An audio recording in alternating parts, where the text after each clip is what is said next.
Hey everyone, now what we're going to do is we're going to move on to the next step and do hair.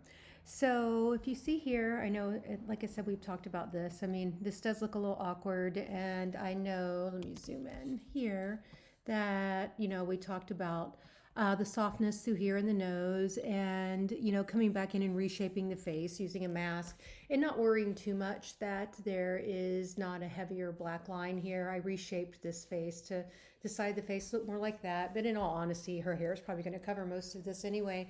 But so, don't worry too much about that because when we get to color and flesh, then that's where you can make up for that kind of stuff.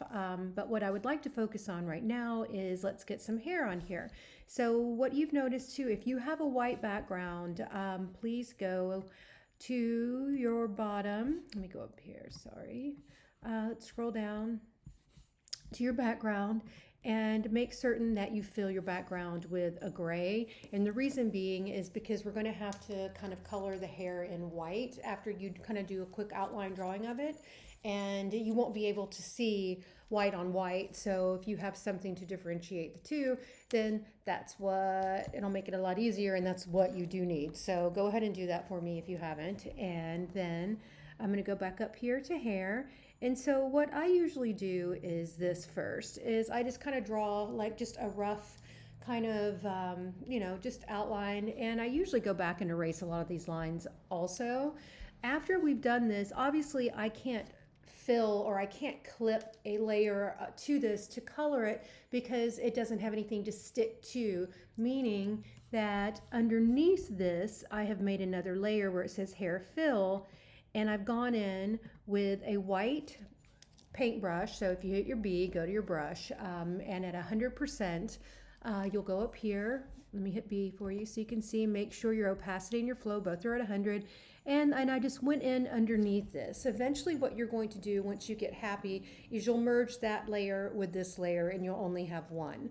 But to get started, and if you're not comfortable with just drawing hair, then you can also do the same thing. I mean, we're piecing her face together with images we're finding, right? Why not have some awesome hair boards on your Pinterest? And so what I've done is I found this, and I'm going to go ahead and I'll go here. Yeah, I'm going to go here, and I'm just going to take this image that I found. Here it is. I love her hair and her makeup too, honestly. So let's pull this in, and there it is. Well, it's very large. Make a Command 0 compared to our Croquis. So what I'm also going to do is, if you remember, there's blending modes over here, and what that allows is one layer to blend with the layers underneath. So what I'm going to do is just hit multiply. It's going to darken it a little bit, but what it does is it allows me to actually see the Croquis underneath. And in doing that, what I can now do is I'm going to hit Command T, and it'll pixelate when you do that, which is fine. You'll see that it won't. And I'm going to zoom in as well. So I'm going to hit Z. Won't let me do it until I say okay. So I'm going to do this, and then back to Command T, and then holding the Option key on the Mac, kind of bring this, make it larger, and kind of fit her head onto this one, which is a pretty good match. And in all honesty, I mean, I would love, and not to say that this isn't a technique that we can play with next semester in the advanced class, is kind of making a merge of drawn and digital, and maybe using her head on this. There's no rules. I mean, so this is illustration.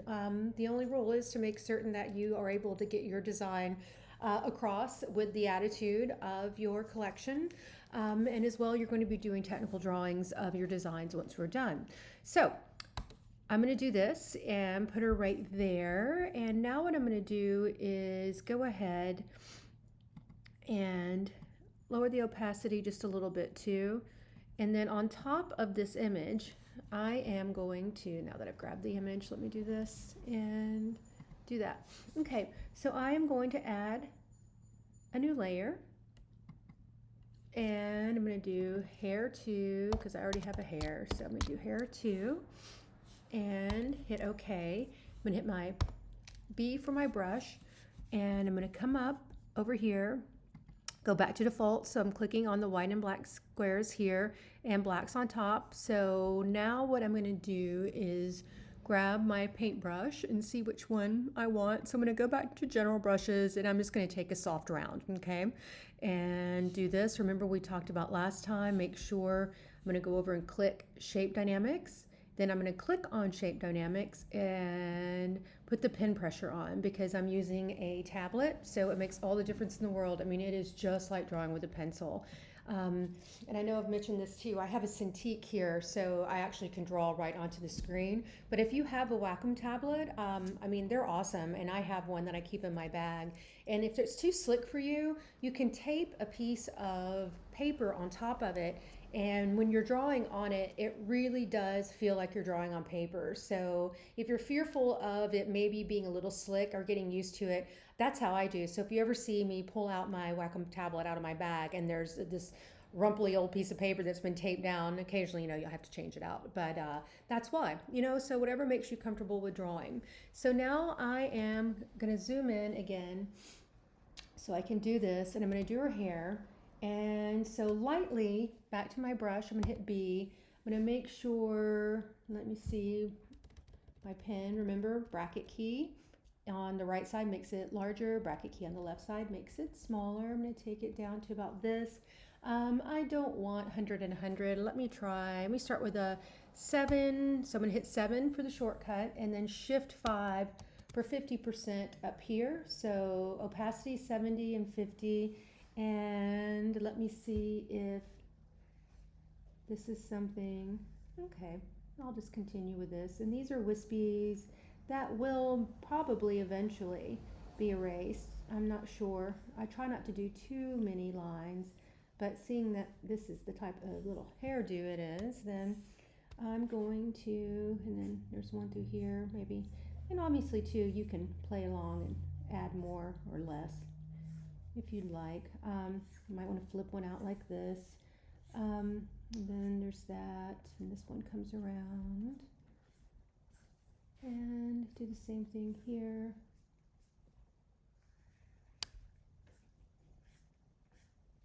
And make it end on the shoulder. And then, you can come back in once we turn the image off. You can come back in and clean up or erase or add more, whichever you need. And these are just some of the wispies. Just suggest that. Maybe there's a couple that go over the face here. And this is important too, I think, especially if you're not comfortable with drawing hair quite yet, to have an image like this just to help you with silhouette. You know me, I like big hair. I'm going to go outside the line just a little. And make it just a little larger than it is originally. And so let me pull back in this way. But this is interesting because what this allows you to do when you have an image is to kind of follow, like I said, the shape of the hair, and you're not making it up from your head, which usually when you're first learning, that's never a good thing if you don't have a reference because, you don't know how to draw it yet. So, of course it's not going to really look like what you want. So I'm going to come back through here and do this. And now I'm inspired. I'm gonna do my hair tonight, even though we can't go anywhere right now. I can fix my hair. And so play around with this. And like I said, I'm putting these in now as a guide. I most likely will come back and erase some of these as I go forward. And in here, come up like this. This one comes up like this. And now if you want to add the crown, you certainly can. And let me turn off the hair for a little bit so I can get an idea. Okay. And maybe a few more. And then like I said, if you wanted to add the crown, you certainly could. What I would do if I were going to do that is I would add another layer and do the crown just on that layer on top. So maybe in the future, if you don't want that crown on there, then you can turn off that layer. Or if you want to have another type of crown, then you can draw another crown on another layer. So that is the beauty of working in Photoshop with all these different layers. And then just like I said, a few more in here. It's important to know that how the hair comes off the hairline. It's not just this, so often this is what students will do, this line like this. So don't do that. So Command Z. We're going to do this with color and shadow, all right? And that'll make it look a little bit more believable. You just need a guide of where to start, and that's what this is. And let me turn it off. And there we go. So now what I'm going to do is, with this, I'm going to add yet another layer right here. And I'm going to title this layer Hair to Fill. So let's see. Hair. Second one, and it is the fill, meaning I'm going to put white. Okay. So what I need to do now is, since this is going to be white, either I can change this blending mode to multiply, but if you do that with white, and you know, like we just talked about, that you're able to actually see through all the layers, multiply darkens things innately, naturally, that's what it's made to do.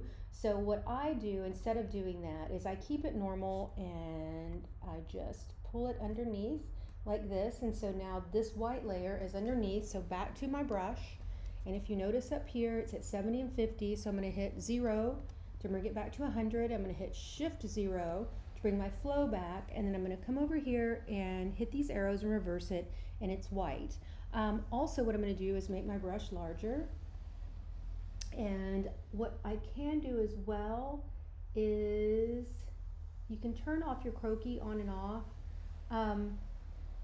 So that way you can see kind of where the white needs to be, but you know, that's up to you. I kind of keep the Croquis on, and I'll occasionally turn it off just so I know where on the hairline. So I'm going to judge it this way.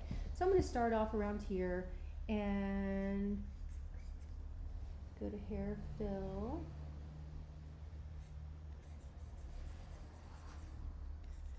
And I'm just going to fill this in just like this.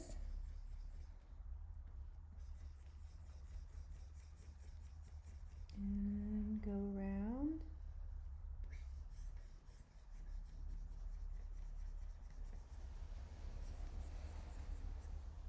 And then I'm going to make my brush smaller as I do the hairline around here, just to make sure. And then I'm going to turn the Croquis off and make sure if I've missed places in here, because like I said, this is why you turn your background gray, because that way you can see what you've done and what you haven't done. Make my brush a little larger again, and then I'm going to fill in all of this, and then I think, you know, you get the idea.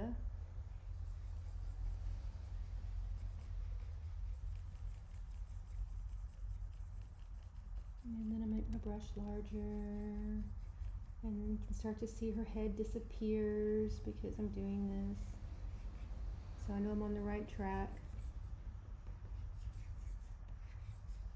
And then you can clean up if you go outside, you know, if you feel like you really have gone out of the line. Well, it doesn't matter too much.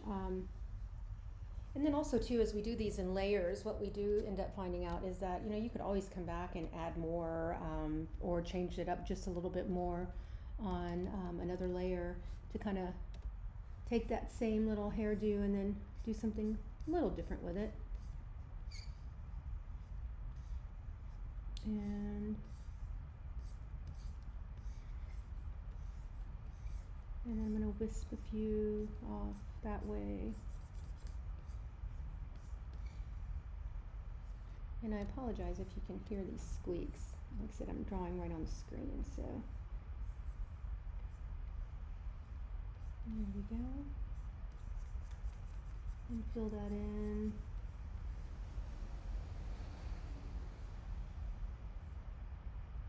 And like this. I might want to add a few more through here. And let me zoom out just a little. And so now you get an idea of her hair. And what I'm going to do is, like I said, come down here. I'm going to turn my Croquis off to see if I've got it around her face the way I like it. Also to see if these have ended the way I want. So now what I'm going to do is make my brush a little bit smaller and then just come through and just finish some of these with a finer tip. Oops, I didn't like that one. Command Z, and that allows you to get some of these thinner little wispies if this is part of your hair.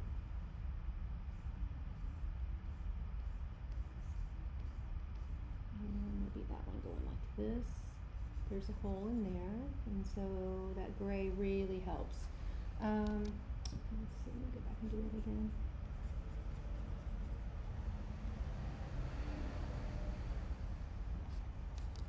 Well, can third time be a charm? Let's see.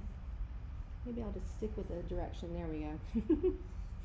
And then do this.